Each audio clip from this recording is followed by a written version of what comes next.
Welcome to a Sunny Side Up Life podcast, a show for the woman who is ready to live an abundant life full of freedom and positivity.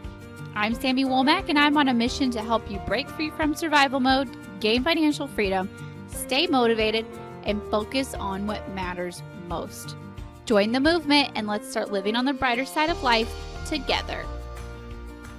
Hey everyone, welcome back to another episode. I have another awesome guest here with us this week, and it is one of my good Instagram friends. Erin and I feel like we've been friends for like a year or two Instagram, and we have written on each other's blogs, and we've done Facebook Lives together and all that kind of fun stuff. So I knew that I had to have her on the podcast because she is just really a well-rounded woman and writer, and her blog is a little bit of budgeting, a little bit of minimalism, and a lot of homesteading and a lot of fun stuff like that. So I knew I had to have her on here to talk to you guys.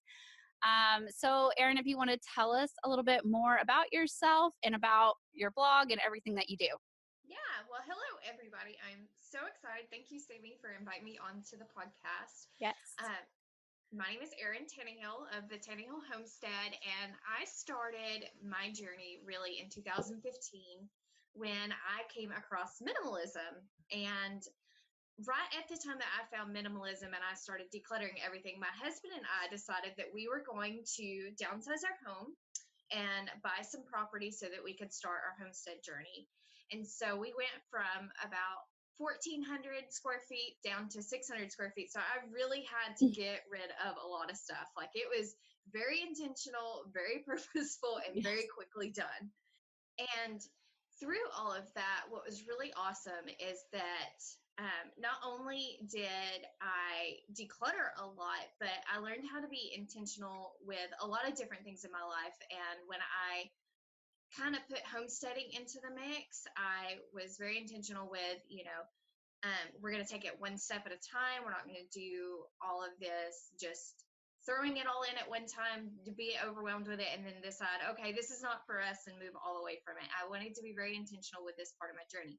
And so that is also why I started the Tannehill Homestead, is because I wanted to document how I was doing it. And in the process, I learned that I could help other people do the same thing, to live a simpler lifestyle, to do it in a slower way, and not really just jump into, oh, I'm going to be completely this lifestyle or completely that lifestyle, and do it all at once. And like I said, well, just quit. Yeah. Um, Yeah, so I just like how you have kind of tied everything in together.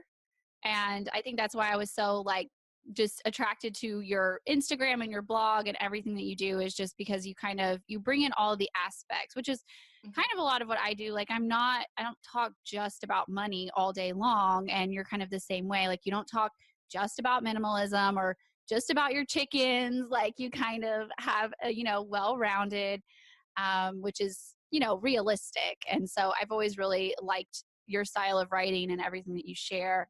Um, and I know that recently you've kind of gotten more into the minimalism side and like the decluttering. And I know that you've done challenges, and we're going to talk about a really fun challenge that you have coming up towards the end and how everyone can get signed up for that.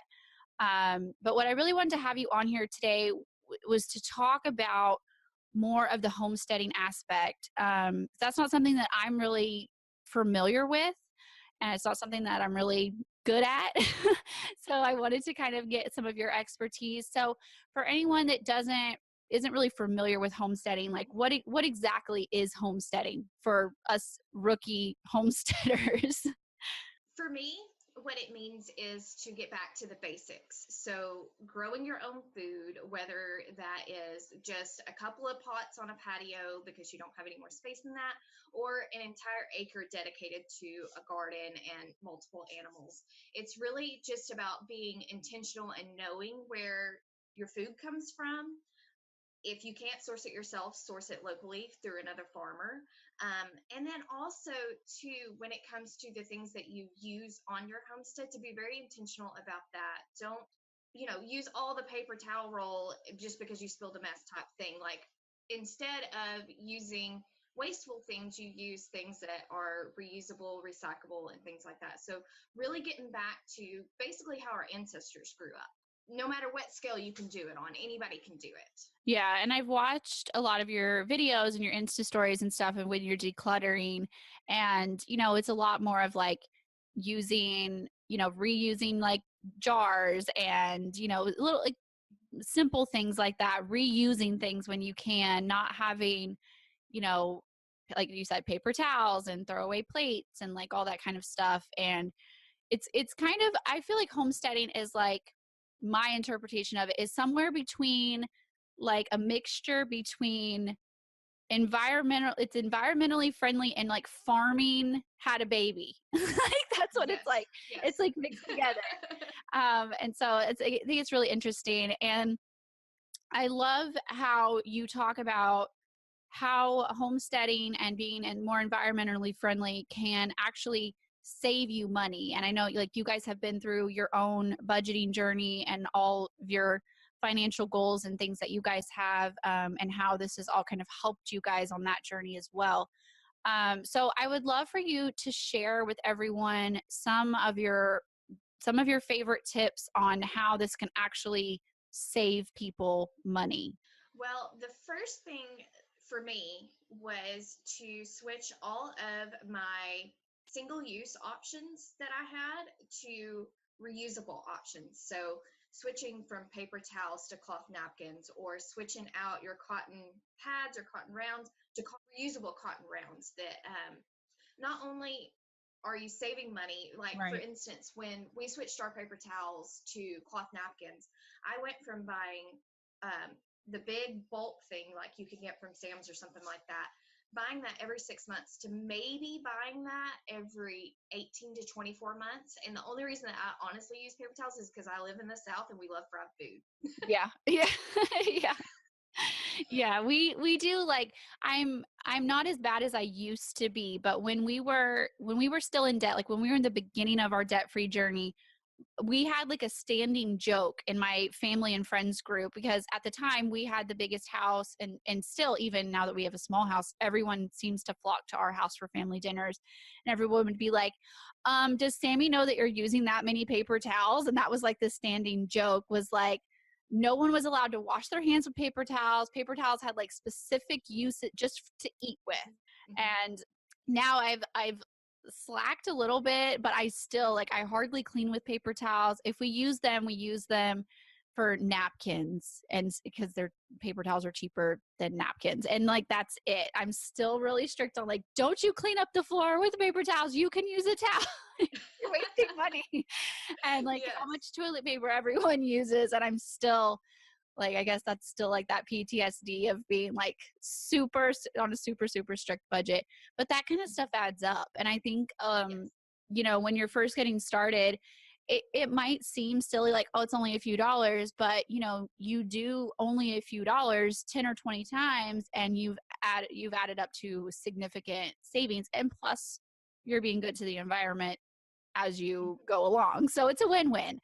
Um, Yes. so what are some of your other favorite tips? I interrupted you. My paper towel. You're fine. It's always a good story when paper towels are involved. Hmm. So, another thing I do is I like to use vinegar and water for cleaning, which Yes. not only saves you a lot of space, but it saves you so much money because conventional products, like, you have a window cleaner, then you have a tile cleaner, and you have all these different cleaners that cost a lot of money. But all Yeah. you have to do is use something as simple as vinegar and water. And not only does vinegar and water replace that, it replaces fabric softeners, Mhm. and it can even replace bleach in some certain circumstances, depending on how you use bleach. But making a switch like that.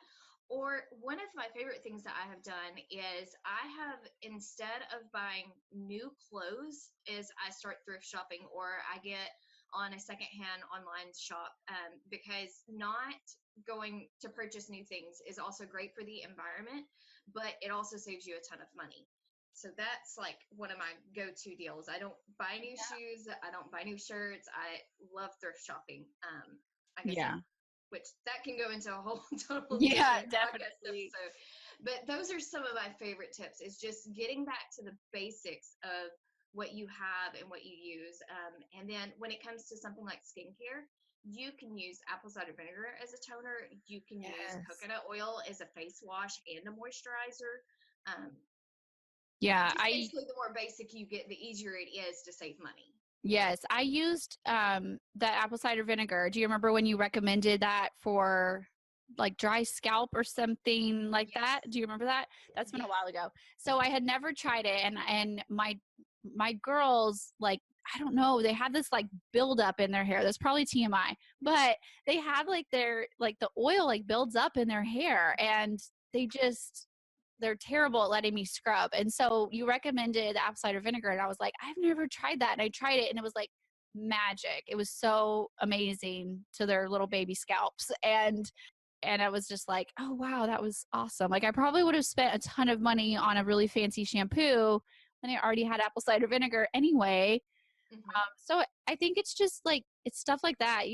I think it's really being intentional and kind of not being afraid to like think outside the box on kind of some things, and not just, go to the grocery store and grab every single product on the shelf. Like look up, what you could do if you're not sure. Look up home remedies. And I mean, we have Pinterest these days. Yes. And there's so many blogs. Like your blog has so many helpful things like that, resources and, recipes and recommendations and all this stuff for things like that that people like me just don't know. So it's always really helpful. But one of the other um, tips that you had mentioned, which is one of my favorites, and is something that I'm always preaching, is reusable bottles, like reusable cups instead of water bottles. And I used to not be on board with that. Like if the water didn't come out of an Aquafina bottle, I was not drinking it. Like I used to, and then I realized that's so wasteful for the plastic. It's so expensive. And so we bought a Brita filter, and we just filter our sink water. We keep it in the fridge so it's nice and cold. And I have my water cup with me at all hours of the day. um, Yeah. and that it say it, I did the math on it one time, and I can't even remember, but it was an insane amount of money, especially if you drink a recommended amount of water. It really Yes. adds up. And one thing I love about using the Brita pitchers, and I don't know if you know this or not, but Brita actually recycles their filters that you swap out No, I of didn't your know water that. pitcher. So you can actually ship it back to them; they'll recycle it. Wow. So it's actually, even though it's still plastic, my Brita water pitcher is plastic. But when I'm sending them back, I'm not sending anything to the landfill. So Yeah. it's Well, I so didn't far know better that. than you really truly imagine.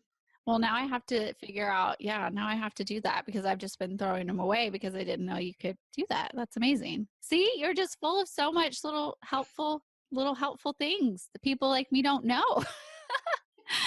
That's so awesome. Yeah.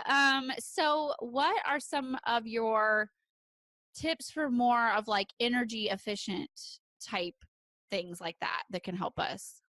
The first thing I would suggest is the more insulation you have in your home, the better. And what I mean by that is have thicker curtains over your windows. If you don't like curtains, have nicer blinds, the thicker faux wood blinds over that to help not let the heat out, or let, you know, Let the right sun now it's in or wintertime, let yeah. the whatever. Um, so that's one way to do it. Another way is to make sure, like, to caulk all your windows and things like that, all the different cracks. That saves so much money. And one of the things that I love doing is switching out all of my air filters on a regular basis. We have window units where I am now because how we're living is temporary. So I told my husband we weren't spending a ton of money on our Yeah. HVAC system. So we have two window units. And what I love about them is that they have lights that come on that says, hey, you need to clean your filters, so that you're always running energy efficient. But you can do things like switching out your light bulbs for higher quality ones, whether it's LED or getting the compact fluorescent light bulbs instead of the cheap, inexpensive ones. Those actually, I learned this past week, are only made to burn 2 hours a day. Oh my And goodness. think about it. If you're home all hours of the day and you're burning 8 hours of that bulb, it's actually going to kill the life expectancy of it even quicker. Wow. So that makes a huge difference. And then something as simple as turning your water off whenever you're brushing your teeth, that saves so much water. It's unreal. If you turn off your water while you're brushing your teeth, you can save about $37.80 per person per year, which is 2,600 gallons of water per year. Yeah, It's that's crazy. And when you're in a good sized family like us, and especially our girls have to use twice as much as that because they literally like they turn the water on before they even get their toothbrush out of the jar. Like they're just the water's just running all the time. And I'm just like, Mhm. turn the water off. So I mean, that probably could save our family over $100 a year right there. It was crazy. Yes. I also want to link in the show notes. You have a really super helpful blog that I was actually reading through earlier called 30 Ways to Save Money on Your Utilities. And I'm going to link to that in the show notes. I mean, we could get into that, but this would be like a 2 or 3 hour long podcast. And we value everyone's time more than that. But I'll definitely link to that in the show notes because there are a lot of really helpful tips in there that were helpful to me. And I've been doing this for a while. So yeah, check out that blog for sure. What else? What are some other tips?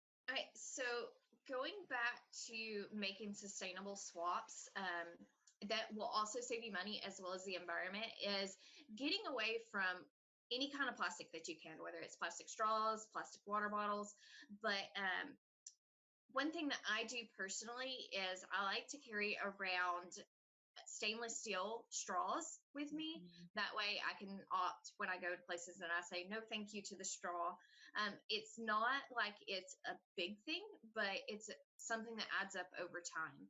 Right. And then like you said earlier, switching from plastic water bottles to reusable water bottles, that also goes the same for your coffee in the morning. Yes. And if you drink tea or anything like that, you want to use reusable as much as possible. But one thing, I have a really random tip that you don't know about yet. Tell me, I have to know now. It's one of my favorite homesteading things that I like to do. And that is when I don't have coffee at home and I have to go to the store to buy coffee, I actually get those Starbucks glass coffees Mm. because you can wash them and remove the label. And I spray paint the lid white, throw in a little Epsom salt mixed with a couple of essential oils, and you have a scrub or a foot soak. And it Wow. makes the perfect gift. So you might think, yeah, that's a $3 Starbucks drink, but really you can take that glass bottle and repurpose it, Yeah. turning it into a gift. Which is what I do with my spaghetti jars. I save like all the spaghetti sauce jars, all of my like salsa jars. I used to have in our big house, I used to have an entire cabinet of just jars that I was like waiting to reuse for something. But, I don't have that much storage space now, but you got to get experimental with this and have fun with it. Yes, I completely agree. And I actually took, and that was my Mother's Day gift one year, was just all different kinds of foot scrubs and lotions and stuff like that. And I think that she enjoyed that so much more Yeah. than me going and buying a conventional product that didn't make it seem like I thought about her as much. And so while you're trying to be more responsible, environmentally friendly, and just the homesteading principle of going back to the basics, it also can create a more thoughtful perception when Yeah. you are talking with others or gifting to others. And that goes a really long ways in building friendships and relationships too. Exactly. And I think that really ties into the whole like minimalism and intentional living all as one because you're being so intentional with, how much money you're spending, how environmentally friendly the item is, how useful it is on the minimalism side, how thoughtful it is to the person you're giving it to. Like it's just a nice little package of intentional living all right there. And so I think that's really the root of all of it is just being intentional with Mhm. everything that you're doing. And that can help you in so many different aspects. So yeah, it's a lot of good tips. What else? Do you have any other ones? So I don't know if you or your audience has heard of the principles of repurpose, reuse, recycle, or replace. But when it comes to things that need to be renewed, you say, for instance, get a hole in your shirt. Well, don't just toss that shirt out. Take a little bit of time and fix it, mend it if possible. And if you don't mend it, maybe you can take it to your tailor and have them mend it. But it's better to fix than it is to buy new, because not only are you using more resources because you're having to buy new products, you're also spending more money, which is not budget friendly. Right. Same thing goes for furniture or any appliances that, just have a simple fix them. Take the time to put into it and save that money that you would have spent on a new appliance and just fix it. Yeah. I feel like our society has become basically fast food's taken over. We have a fast food type mentality in our society where we think, oh, it's just broken, I'll just go buy a new one. And that's not sustainable. It's not saving your pocketbook, and it's just Yeah. wasteful, to be honest. Yeah, like last year we hadn't been in this house very long, and the heating element in our oven went out. And my first thought was the whole oven is shot. It was like a $20 piece. It was like not even a big deal. And my first thought was, oh, we got to get a new oven, and it wasn't even that big of a deal. And there's so many, that happens so often. Like your computer has a little glitch in it and you're like, oh, new computer, when Yes. you could just take it to a repair place and it's going to be cheaper anyway to do it. Mhm. But I think it's just kind of like rewiring your brain again to be like that. I liked another one of your tips. It was about if you can't fix the shirt, use it for like cleaning rags or something like that. I think that's such Yes. a good tip. I've seen people do that. I feel like that's like getting back to like the basics. Like that's my grandparents do that. Something that like our generation might not think to do. But that Yeah. Yeah. I will tell you, I do that. I take some of my husband's shirts that have seen better days that he mhm. just doesn't want to part with, and I'll take and make them shop rags. But another thing I like to do is when it comes to my bath towels and washcloths and things like that, I like to have really nice ones. I want them to be nice and fluffy. So when they have gone beyond their days of nice and fluffy, they turn into a cleaning rag. And so Yeah. they have a second life. And then when they get done being my cleaning rag, then they're going to go out to the shop and be my husband's rag to do whatever he wants. So it's being intentional like that. Just because something has seen better days doesn't mean that its life is up. Yeah, yeah. And then It, we have all of our different piles. Like we have our kitchen rags and we have our cleaning inside the house rags, our cleaning outside the house rags, our washing the vehicles rags. Like we have mm-hmm. all of our little stacks of the rags, and they kind of go through the life cycle of towels. Yes. Yeah, you can use them until they're falling apart. You might as well get your money's worth out of them. And we do the same thing with our blankets. We have some blankets that aren't sentimental, that are gifted to us, Mhm. because somebody feels like they have to gift us something. And so when we feel like, okay, we're done with this blanket, we have a couple of dogs. And so we just put them in their kennel and let them use them up until the life is completely used out of them. So it's really getting intentional about and creative, really, Mhm. all the different ways that you can use something. For instance, a food way that you can change something: oatmeal that's expired. Just because it's expired on the shelf life doesn't mean that you can't turn that into a beauty product. You can take and grind it up and make it a Yeah. hair mask or a scrub. So just get creative and have fun with all these different things. There's no right or wrong to reusing things, but there is a wrong to a little bitty something being wrong with something and then just tossing it for something new. Yeah, I think that's really helpful. And I think it's like if you don't know, in a lot of cases we don't know and we're just like, I don't have time to, worry about it. But with the age that we live in, you can literally just Google it real quick, do a Pinterest search real quick, a YouTube search real quick, and be like, search what can I use expired oatmeal for? And I'm Mhm. sure that you will find like 100 things really easily that could be helpful, or how can I repurpose this item, and you're going to find things that are going to be helpful. um, I was going to say on the topic of reusing the blankets, I know back when we used to do auctions, um, there would be, it was, obviously it's really hard to resell linens, and especially like from an auction, like they've been in storage. You don't really want to just use like someone else's old blanket. Like that's really hard to sell. So we would usually sell them by like the trash bag full. And there were a lot of people who would buy them and, like you said, use them for their dogs, or we would donate them to animal shelters, Mm-hmm. and they always need them. Mm-hmm. So if you're like getting rid of things, look for a useful way to get rid of them, so you're not just throwing them away, especially on the minimalism side, because you don't want to keep things just because you're like, oh, I don't want to put this in a landfill, and then it's Right. cluttering up your house. So try to find, something useful that you can do with it, or resell it or something like that. I think that's really helpful. Goodness, we've covered so much so quickly. Oh my gosh, I think I could go on day and day and day about tips. But okay, let me give you just some pretty basic stuff. Okay. Turn off the lights when you're not in the room. Yeah.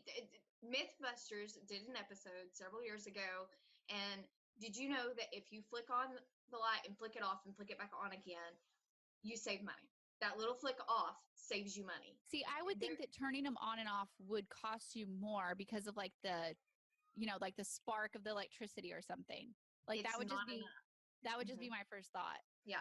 That's That's why they tested it. They thought, oh, well, flicking on and off the switch will do something. And it doesn't. It, no matter what, as long as the light is off, you're saving money. Yeah. Another thing, live with your house a little bit cooler in the wintertime. Cozy up with a blanket. Cozy up with your significant other, I literally have 2 pairs of socks and a blanket on right now. And in the summertime, turn up the air a little bit, take off a little bit of clothes, put on some shorts and a tank top and go around your house. There's no reason that you should have to be comfortable in just being clothed. It doesn't hurt to layer up. It doesn't hurt to take a little bit off. You're in your home, and that's going to save you so much money. In the wintertime, too, also, if you have like a wood burning stove or a way to heat your place without electric bill or a gas bill, do that. We do that all winter long, and I cannot tell you how much money I save. I save over $50 every month because of that. That adds up. Yeah. Okay, another simple tip. Unplug unused appliances. Did you know that you could actually reduce your electric bill by 30% if you just leave your microwave unplugged whenever you're not Really? using it? Mm-hmm. I've always wondered if that's like a myth. No, it's not a myth. I have tested it, and there is a Wow. huge difference in the electric bill. For one, I don't know what it is about the microwave. The microwave is just pulling, but the clock that usually resides in the appliance pulls all the time, regardless if you have it programmed or not. So, Wow. What about like your TV? Like if you just leave it plugged in, does that pull electricity if it doesn't have like a clock or something? Yes, because a TV, or at least most TVs today, like mine has a light that's on the front of it. If there's any type of light or any digital thing that you can see whatsoever, it's pulling energy. If you have a power strip, unplug the power strip from the wall when you're not using it, because turning off the little switch doesn't stop pulling electricity, because your power surge is sitting there, and if you leave it plugged out, it's like, okay, is it searching for electricity? Is it going to want to pull electricity? So unplug it from the wall. Well, now I have to go unplug a bunch of things. Right? One of the things that I'm really bad about, and I know that it costs me money, and I know that it's not good to do, and I still do it, is I fall asleep with the TV on. And I know that the TV has a timer, and I'm like too lazy to set it half of the time. And then I'm asleep for like 3 hours with the TV on, and I'm like, I wake up and I'm like, why did you do this again? Like, set the TV timer so the TV will go off. You're just wasting all that electricity. But I mean, especially if like someone is just starting out on their budgeting journey, I hear all the time is like, there are no extra dollars. Well, there are so many little ways that you could find $20, $50 a month just by doing all of these little things and letting them add up. And that money can go towards whatever your goal is. So there are little ways, and yeah, some of them are going to be little, like unplugging your microwave. It's not going to save you like $500 a month, but it will add up. And you do that 20 times, it'd be really helpful. I will say we started out really slow with all of these different transitions. And in the beginning, I was wondering how much of a difference is this really going to make? Mm-hmm. But now that I have been extremely intentional for the past 3 years about the things I spend money on, the things I reuse and repurpose, replacing things with reusable items. I don't know the exact dollar amount that I save, but I can tell you that my paycheck goes much further every month than it used to.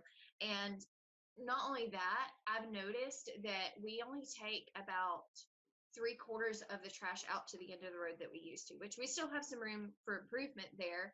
But these simple swaps are making an impact in more ways than one. The best part being the budget, but the second part also helping out the environment. Yeah, it just makes me sick to my stomach to throw trash away, and it's just and I feel like it just adds up and adds up and adds up. And now that we're like in town, we really have to like throw everything away, because we used to be like, we've never had a compost pile, which is something I've always wanted to do, but I've never done it. So you're gonna have to teach me how to do that when I have an actual yard, more than just like this tiny little in-town yard that we have.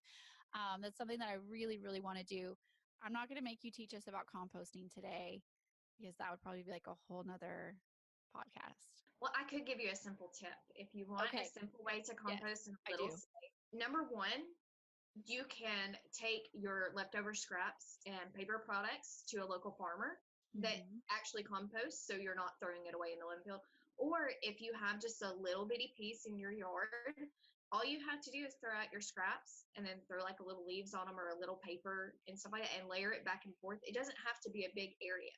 It can be a little area, but just doing something as simple as that, because my husband and I, we honestly don't have a lot to compost. We try really hard not to have leftovers. Yeah. Of course, there's cuttings off the scraps, like the ends of carrots and things like that. But the compost pile that we do have is not very big at all, just because we're so intentional about how we use up our food and all of our paper products and things like that. Okay. That's helpful. So it doesn't have to be like a huge, because I know like we have this community farm that's in our area, and they have like, it's ginormous compost piles, and like they have to flip them with tractors and stuff. And I'm like, I don't have room to do that. That seems really overwhelming. Okay. So you can do like just a small area. That's helpful. Yes. Okay. All right. You're so helpful. I'm just going to have like, I just need to like ask you every single question ever. I'm always here. Yes, I'm just going to start messaging you every little question that I have. How much money will it save me if I unplug this thing? You'll just know. Yes. I am your source. Yes, yes. One of the things that we did do that was really, really helpful was when we had our second daughter, when we were at the beginning of our budgeting journey, we did the cloth diapers. And that was like terrifying, but it saved us so much money. But then when we had Melanie and then they were both in diapers, I freaked out and I couldn't do it anymore. But I wish that I would have stayed with it. But that's another thing. Like if you're like us, like when we were really like every single dollar counted, cloth diapers helped. So that's another thing that people could do that will help them. Okay, so tell us a little bit more about this challenge that we mentioned earlier that you have coming up in February, and how everyone can get on the waiting list for it. So I have a declutter challenge coming up for the month of February, where I am going to help you get your house clear of the clutter. We're going to get it tidy, and I'm so excited about it.